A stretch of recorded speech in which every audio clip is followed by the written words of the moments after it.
गौरी मैया के राज दुलारे, अब आजा तो घरे हमारे। गौरी मैया के राज दुलारे, अब आजा तो घरे हमारे। गैया के गोबर अंगना लिपाई, गैया के गोबर से अंगना लिपाई। गजमोती चौका हो आंगन पुराई, गजमोती चौका हो आंगन पुराई। चंदन चौकी पे आसन लगाई, अब आजा राजा दुलारे। अब चंदन चौकी पे आसन लगाई, अब आजा कन्हैया हमारे। अब गौरी माँ का राज दुलारे, अब आजा घरे हमारे।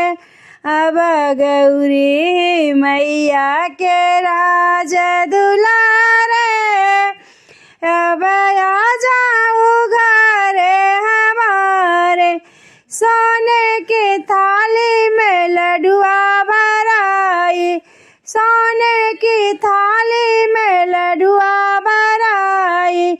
सोने का लोटिया में जलवा भराई, सोने का लोटिया में जलवा भराई।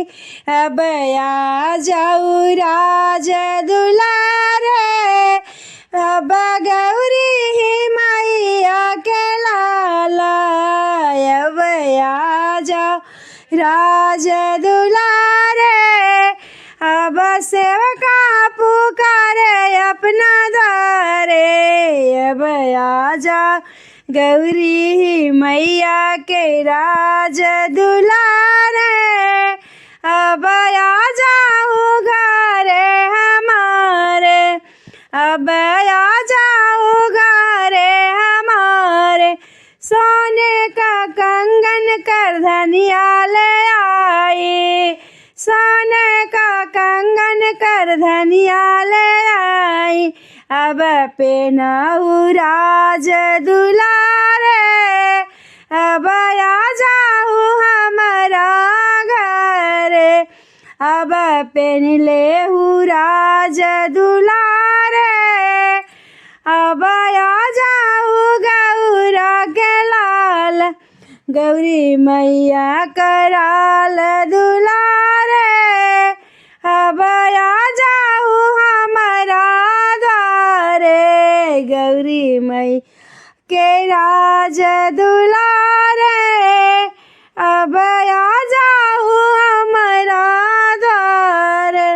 कब शुभला भग द्वारे दिखाए, अब आजा राज दुलारे। अब तोहरे से शुभ लाभ आवे, अब आजा राज दुलारे। सीधी रिद्धि के लेकर आना, अब आजा राज दुलारे। अब आजा राज दुलारे। गौरी मैया के राज दुलारे, अब आजा मेरे द्वारे। अब आजा मेरे द्वारे। मेरा किस्मत का तार बदलना, अब आजा राज दुलारे। मेरा भाग के रेखा बदलना,